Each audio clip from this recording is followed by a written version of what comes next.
Bonjour, soyez les bienvenus pour cette nouvelle édition de JT de 15h, au sommaire de l'actualité. À la une dans l'actualité nationale, le chef de l'État a pris part à l'ouverture du 33e forum du sommet de l'Union africaine. Et en Europe, la tempête Ciara continue de souffler sur l'ouest de l'Europe. C'était les titres. Merci si vous nous rejoignez. Je vous le disais dans le titre, les travaux du 33e sommet de l'Union africaine s'est ouvert hier matin à son siège. Un sommet porté au cœur de discussions la problématique des conflits armés sur le continent africain, dont notamment le chaos qu'est la Libye, le désastre du Sahel, mais aussi la crise politique du Sud-Soudan et parmi tant d'autres endroits. Et cette perspective de remédier à ces problématiques que le thème choisi à cette année, c'est celui de faire taire les armes et créer des conditions propices au développement de l'Afrique. Un thème audacieux et noble, mais qui reflète une volonté commune pour un continent extincté de conflits, à faire de la paix une réalité pour tous, le peuple, et à débarrasser le continent des guerres et des conflits civils, des catastrophes humanitaires et des conflits violents et de prévenir le génocide.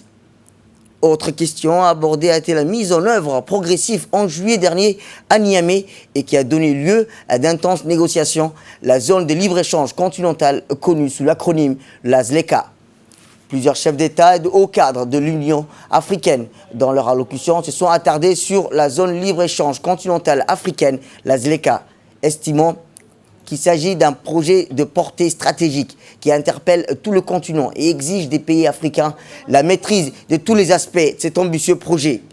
Il est convenu ainsi que la paix et la stabilité sont essentielles si l'Afrique veut voir des avantages tangibles à la mise en œuvre de l'accord prévoyant la création de la zone de libre-échange continentale africaine. Cette 33e session des chefs d'État et de gouvernement a aussi été l'occasion pour le président en exercice, l'Égyptien Abdel Fattah al-Sisi, de passer le témoin à son successeur, le Sud-Africain Cyril Ramaphosa, qui a pris les rênes de cette noble institution panafricaine pour cette année 2020.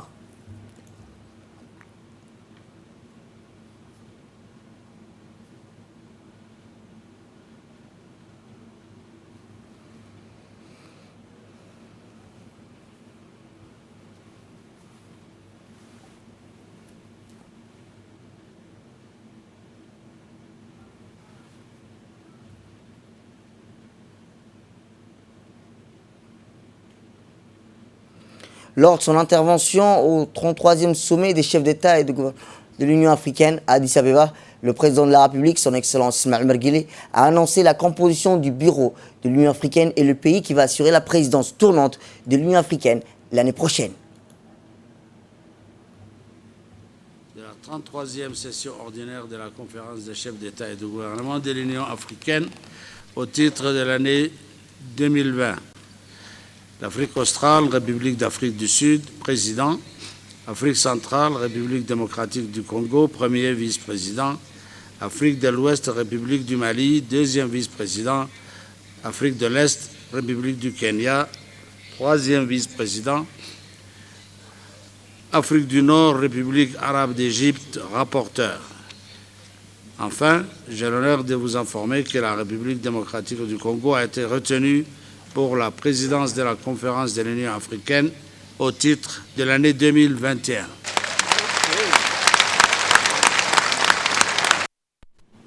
Dans son discours, le président de la République a remercié le Premier ministre éthiopien pour sa gratitude à lui et à son gouvernement, ainsi qu'au peuple éthiopien pour l'accueil chaleureux et fraternel qui, comme à l'accoutumée, nous a été réservé, a déclaré le chef de l'État, à moi et à ma deux délégations depuis notre arrivée dans votre beau pays.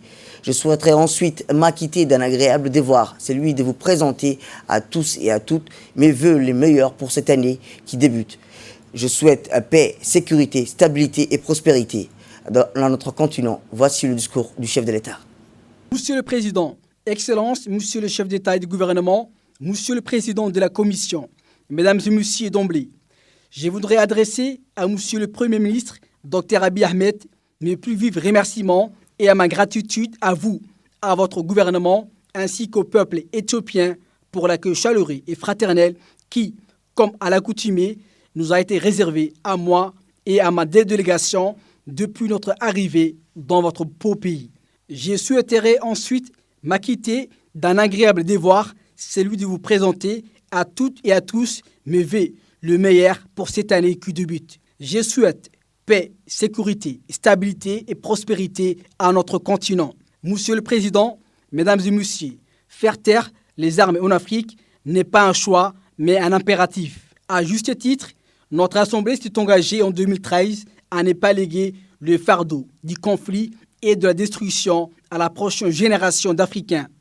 Et nous nous sommes engagés à mettre fin à toutes les guerres d'ici 2020.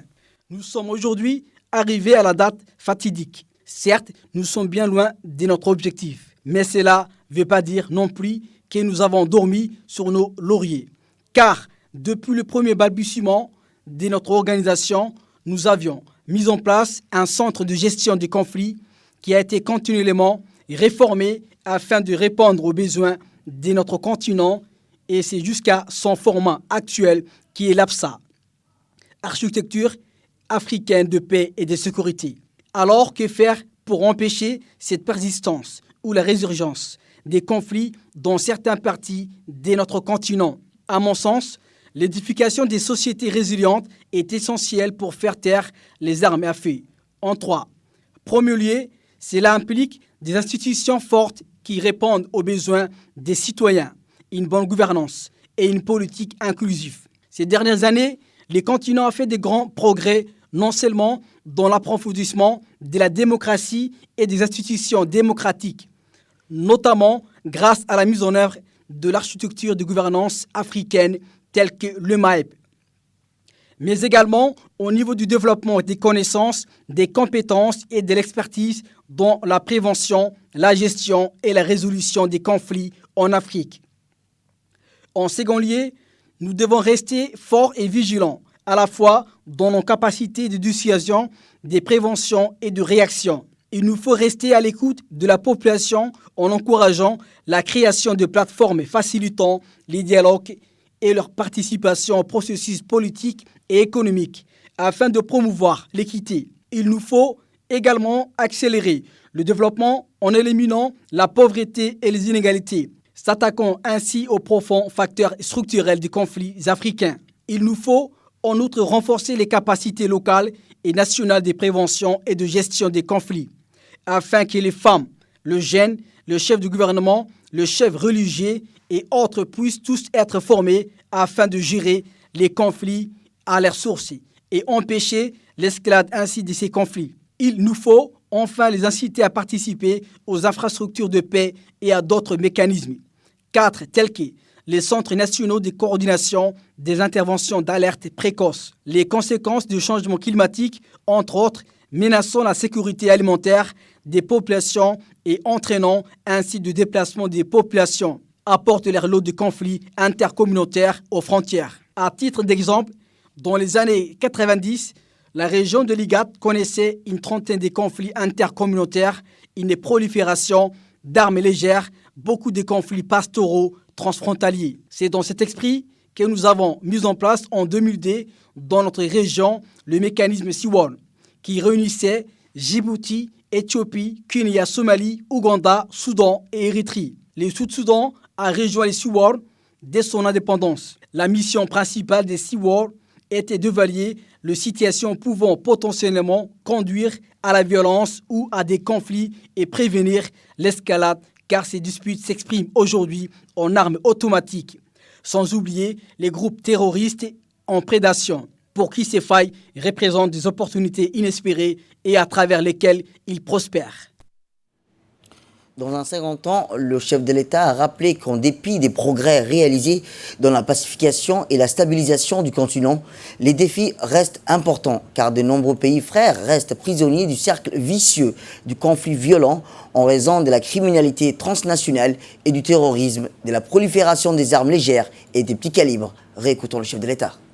Monsieur le Président, en dépit des progrès réalisés dans la pacification et la stabilisation du continent, les défis restent importants, car de nombreux pays frères restent prisonniers du cercle vicieux des conflits violents en raison de la criminalité transnationale, du terrorisme et de la prolifération des armes légères et de petit calibre. Le terrorisme et l'extrémisme violent constituent une plaie dans notre continent.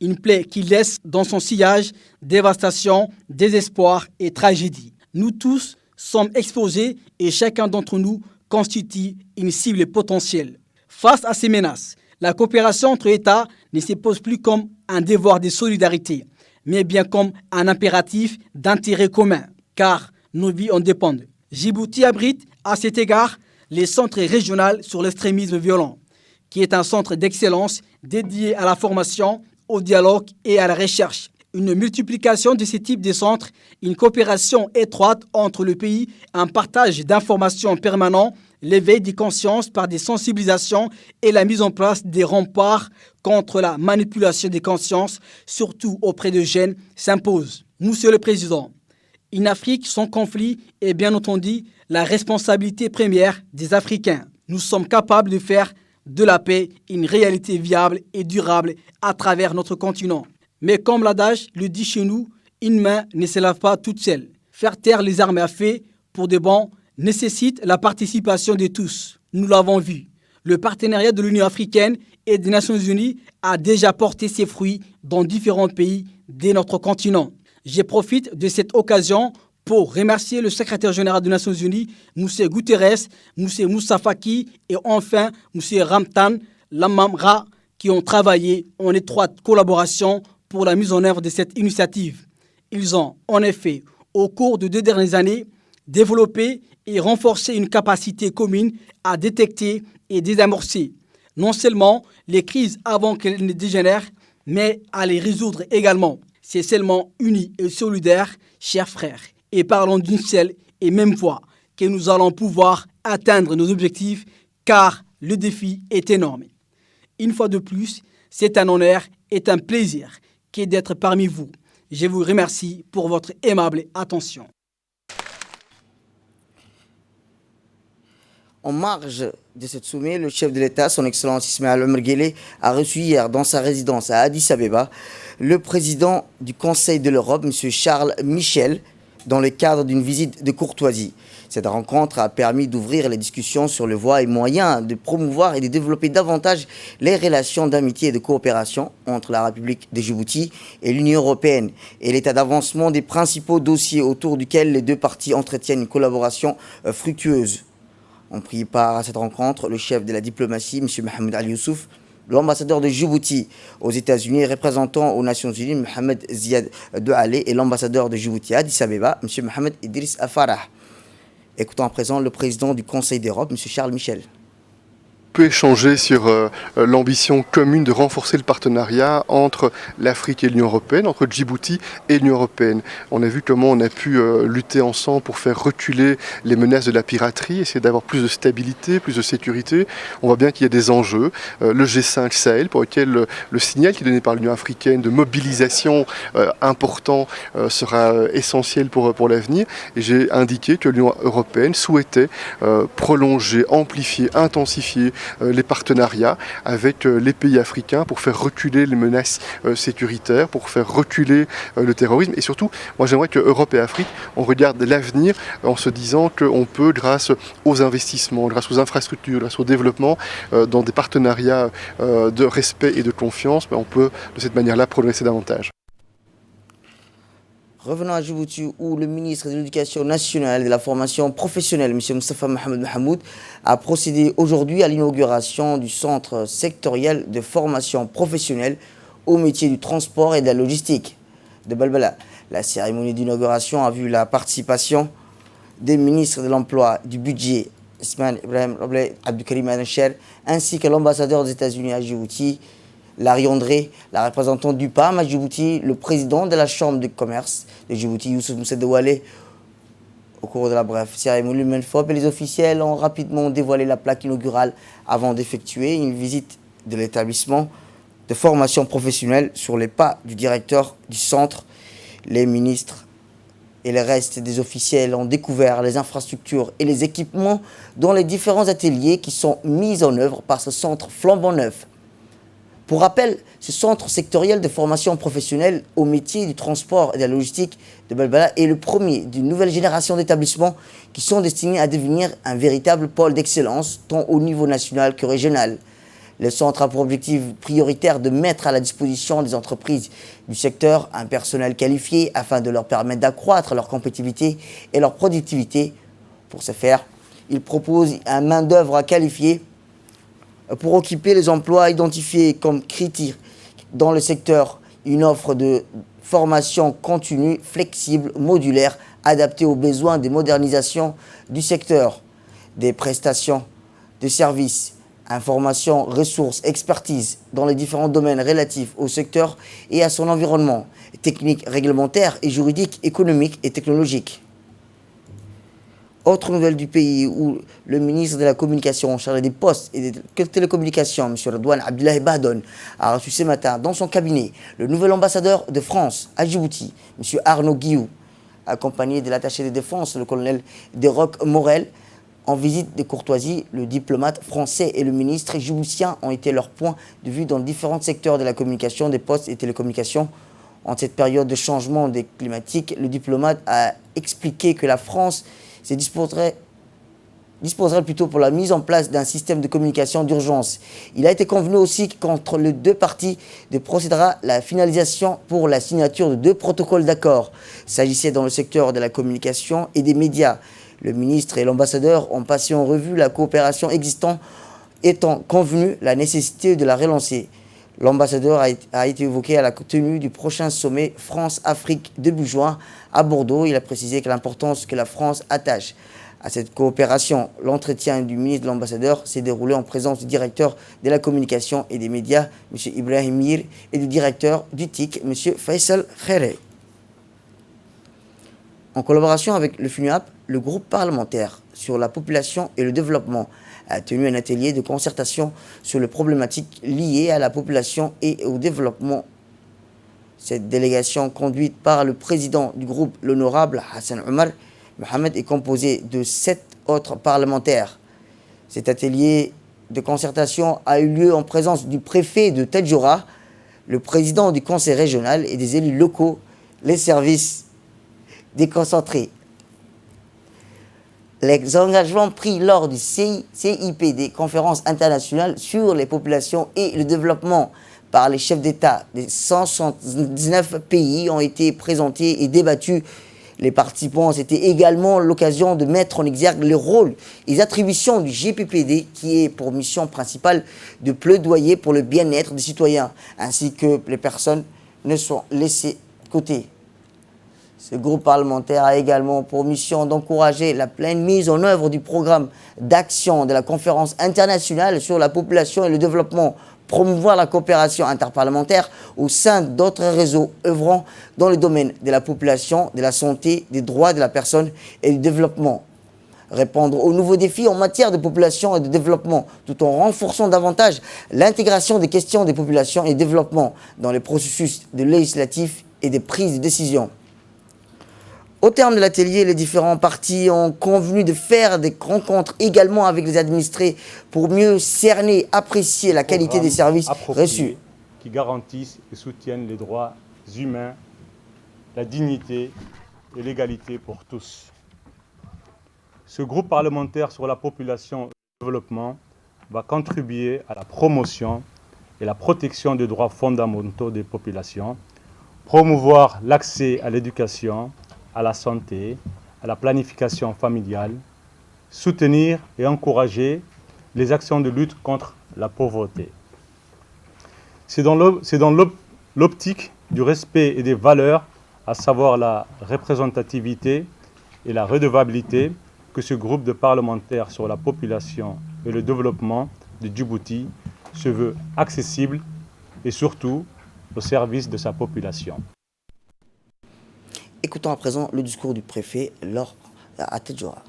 Aujourd'hui, je parie un fort espoir que le concours des élus de l'Assemblée nationale va sans doute contribuer à l'amélioration des conditions de vie des gens, notamment celles des femmes et des enfants. Ne dit-on pas que l'indifférence tue? L'objectif, pour ne laisser personne de côté, reste un combat des titans, mais possible grâce à la volonté de la mobilisation de tous les acteurs et une communication adéquate des parts et d'autres. Par ailleurs, nous attendons que les échanges des parties prenantes vont enrichir les débats interactifs, société civile, services déconcentrés, élus locaux. Je demande aux partenaires au développement, surtout au FINEAB, de renforcer les capacités des acteurs locaux à travers la réalisation de plusieurs structures éducatives et sanitaires dans les zones rurales où les femmes et les populations vulnérables sont plus exposées, surtout les femmes, aux violences. Il faut noter que beaucoup d'efforts sont consentis de part et d'autre. L'UNFD fait un travail remarquable sur le terrain, le ministère de la Femme et de la Famille aussi à travers sa déconcentration met en place plusieurs axes pour émanciper la femme et la protéger. Ce partenariat de parlementaires aura un impact significatif sur la population et en particulier des femmes.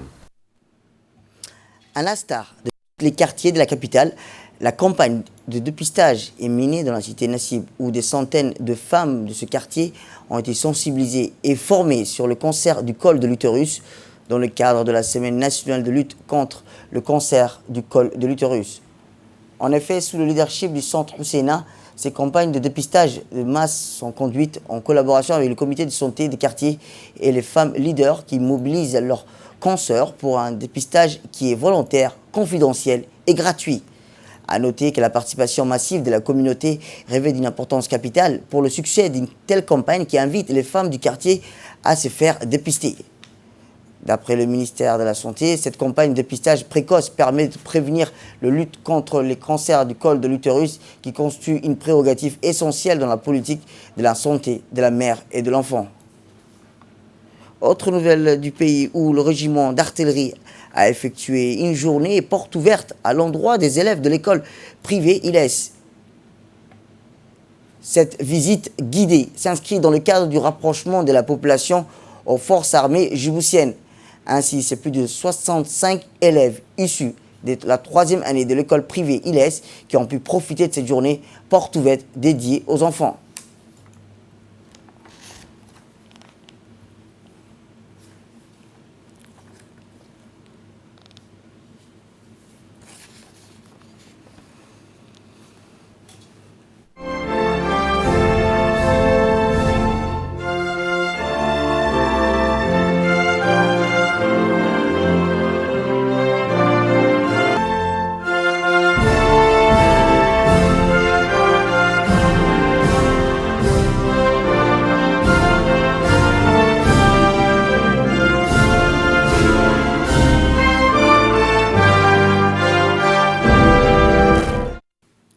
À bord d'un bus scolaire, les élèves encadrés par les instructeurs ont été accueillis par le colonel Mohamed Hessi, chef du corps du régiment d'artillerie. Aussitôt, les écoliers ont été mis dans le bain en participant à la levée de drapeau. À travers un moment solennel, les élèves ont démontré leur patriotisme et leur attachement à la nation, chantant l'hymne national, symbole de l'indépendance et de la République de Djibouti. Parmi les écoliers, 2 jeunes enfants ont été sélectionnés pour hisser le drapeau. Par la suite, une visite guidée leur a été offerte. Le chef de corps, cette visite a débuté par l'introduction de la piscine du régiment où une course de nage de libre de 25 mètres de 2 équipes ont été organisées. Puis l'ensemble des écoliers et les instructeurs ont assisté à une finale de volleyball en fervent supporters. Les écoliers ont animé cette finale par un esprit vif et une discipline exemplaire. Au final d'un match sans relâche, 2 jeunes écoliers ont été choisis pour remettre le coupe aux équipes gagnantes. Puis vint le moment d'introduire les élèves aux équipements spécifiques au régiment d'artillerie dans la défense du territoire national. Ainsi, les jeunes décideurs de demain ont pu visualiser de visu les armements lourds, les nouvelles acquisitions d'équipements anti-aériens capables de neutraliser les menaces aériennes. De nature curieuse, ces jeunes écoliers n'ont pas manqué d'animer les présentations par des questions pertinentes tout au long de cette journée riche en émotions. Cette visite guidée qui s'est clôturée par un rafraîchissement et par le colonel Mohamed Hessi, chef du corps du régiment d'artillerie, et par la traditionnelle photo de famille.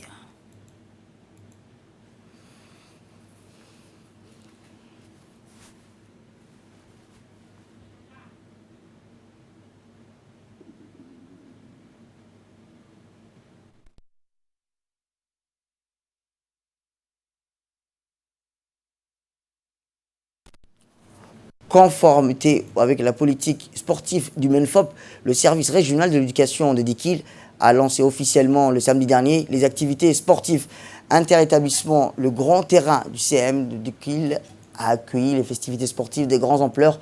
Tous les établissements de la région de Dikil ont pris part à cette ouverture qui est placée sous la houlette du préfet de Dikil. Aden Darar Moussa et du président du conseil régional Abdelrahman Younis Arre. Il faudra noter la participation des autorités et des services déconcentrés qui ont bien voulu honorer de leur présence à travers cette activité sportive une vision commune. Objectif précisé, c'est celui de détecter les meilleurs joueurs, filles et garçons, qui vont présenter la région de Dikil lors de la Challenge MENFOP Interville du pays. En quelque sorte, la cérémonie officielle du lancement de cette activité sportive différente d'établissements de la région de Dikil a commencé par une présentation et défilé devant les honorés responsables de la région, ainsi que le coup d'envoi du premier match rencontre par deux différents établissements de la région.